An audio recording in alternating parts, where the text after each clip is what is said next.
اراذل خیابونی یه فروشنده هات داگو دست میندازن ولی نمیدونن گیر یه کهنه سرباز ویتنامی افتادن. امروز میریم سراغ خلاصه فیلم بد اس. سکانس اول شخصیت اصلی داستانمون به اسم فرانکو میبینیم که آخر یه اتوبوس نشسته. همون موقع دوتا اوباش سوار اتوبوس میشن و شروع میکنن بازار دادن مردم. اینجا کات. میریم سراغ جوونیای فرانک. فرانک توی یه روستا زندگی میکرده وسط کشور ویتنام. فرانک عاشق یه دختری میشه. قرار میشه بعد از برگشتن از سربازی با هم ازدواج بکنن، اما از شانس فرانک دوران سربازیش میخوره به حمله آمریکا و جنگ ویتنام. فرانک مجبور میشه 10 سال از زندگیش رو توی جنگ سر کنه. وقتی بالاخره میتونه برگرده خونه میفهمه دختر مورد علاقش با یه نفر دیگه ازدواج کرده. الانم 2 بچه داره. این موضوع ضربه بدی به فرانک میزنه. کلا نسبت به هر چیز احساسی دیگه سر میشه. فرانک حالا از لحاظ عاطفی کاملا به هم ریخته و هدفی هم توی زندگیش نداره. فرانک تصمیم میگیره با سابقه نظامی که داره بره و عضو پلیس بشن، با اونا هم قبولش نمیکنن. این موضوع وضعیت رو بدتر هم میکنه. فرانک در نهایت مشغول شغل شریف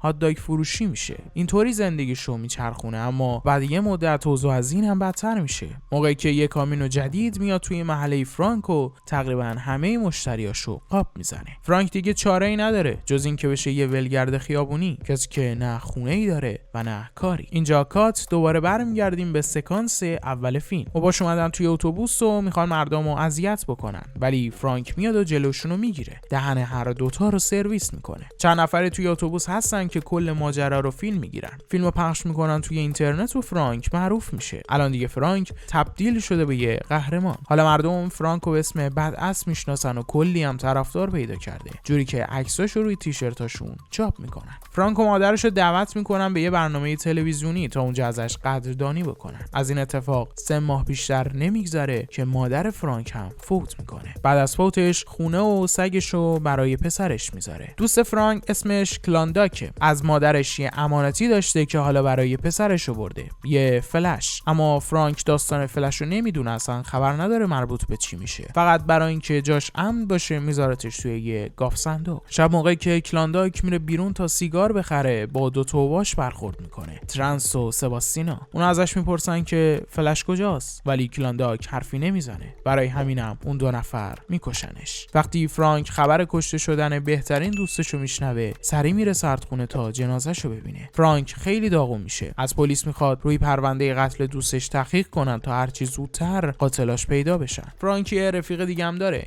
یه افسر پلیس به نام مالارک. میاد خونه‌شو سعی میکنه فرانکو از این مطمئن کنه که اداره پلیس داره همه تلاششو میکنه برای اینکه بتونن قاتل دوستشو پیدا کنن. ولی شب فرانک یه چیز دیگه میبینه. توی اخبار متوجه میشه پلیس یه پرونده جدیدتر رو باز کرده و به نتیجه هم رسونده، اما از پرونده فلاینگ داگ هیچ خبری نیست. همین قضیه فرانکو عصبی میکنه. زمانی عصبی تر میشه که میره ایستگاه پلیس و میفهمه توی تمام این مدت پلیس هیچ سر نخی پیدا نکرده. برای همین تصمیم میگیره که خودش دست به کار بشه. اول میره توی همون کوچه‌ای که دوستش تیر خورده. اونجا یه چیزی پیدا میکنه، یه گردنبند با عکس یه زن. فرانک گردنبندو میبره برای یه مغازه مالخر. فروشندم بهش میگه که این گردنبند مال ترنسه، این عکس هم عکس زن خودشه. حالا فرانک یه آدرس داره. سریع میره خونهش، اما خود ترنس خونه نیست. زنش هم میگه حدود یه هفته میشه که نیومده خونه. فرانک گردنبندو پس میده به صاحبش. ازش میپرسه کجا میتونم پیداش کنم. اونم میگه که ترنس بیشتر وقتشو با دوستاش میگذرونه. توی یه پارک نزدیک همینجا بسکتبال بازی میکنن. فرانک میره توی پارک. یه عده اونجا دارن بازی میکنن. ازشون میپرسه ترنس کدوماتونید؟ اونا هم به جای اینکه کمکش بکنن شروع میکنن مسخره کردن فرانک و خب اونم طبعا خیلی حال نمیکنه. پس میزنه دهنشونو سرویس میکنه. واسه همین اونام راه میان و مثل آدم حرف میزنن. میگن که نمیدونیم کجاست، ولی یه رونالدو نامیه، دوست صمیمی ترنس، احتمالاً اون ازش خبر داشته باشه. فرانک میره سمت خونه رونالدو. رونالدو یه همخونه داره، یه سلامی عرض میکنه بهش. اونم به فرانک میگه که رونالدو پاتوقش یه باره اون طرف شهر. بالاخره فرانک رونالدو رو پیدا میکنه. از تراس آویزونش میکنه تا موقر بیاد.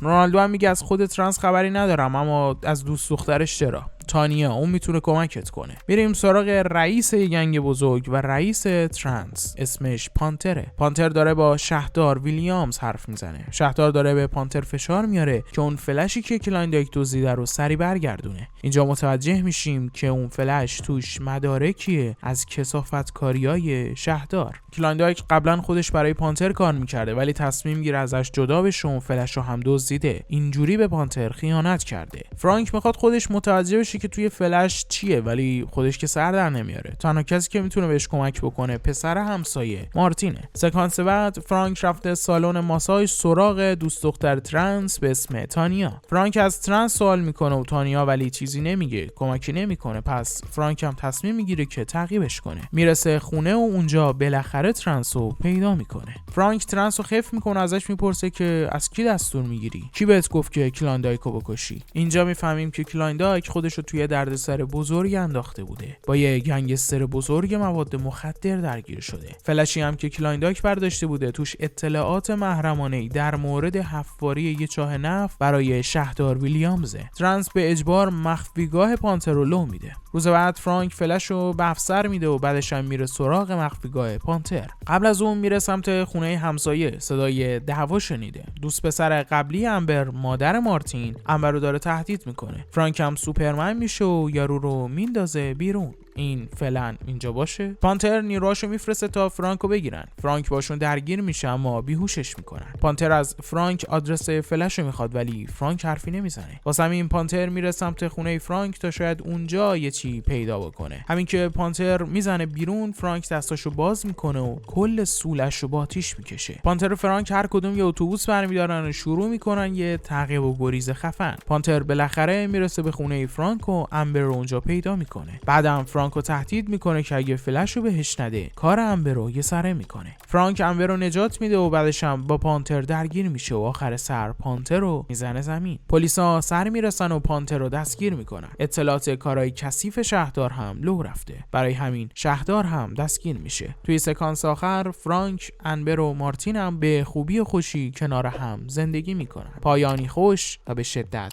کرینج. این بود از خلاصه فیلم امروزمون و طبق روال همیشه باید به فیلممون یه نمره‌ای هم بدیم. نمره‌ای که من به فیلم بد از تولید سال 2012 میدم 5.5. حالا که تا اینجا اومدیم بریم سراغ معرفی فیلم بعدی. یه زندان بین ایالتی توی آمریکا وجود داره. یه زندانی وسط بیابون. توی این زندان هیچ نگهبان و مأموری وجود نداره. قانونی هم وجود نداره. زندانی‌های گولاختر و قدرتمندتر برای اینکه بتونن غذای خودشون رو تامین کنن، تازه واردها و ضعیف‌ترا رو میخورن. حالا با یه دختر تازه وارد همراه میشیم، دختری که میخواد از وسط این جهنم خودش رو نجات بده. این خلاصه فیلمیه که همین الان روی صفحه داره بهت ساجست میشه و پیشنهاد میکنم حتما ببینیش. اگه این ویدیو رو دوست داشتی حتما لایکش کن و کانال خودت رو هم سابسکرایب کن. از وقتی که گذاشتی ازت صمیمانه متشکرم و در پایان بوس بهت.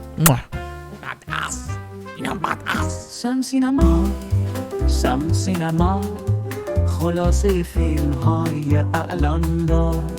سم سینما بهترین کانال خلاصه فیلم دنیا.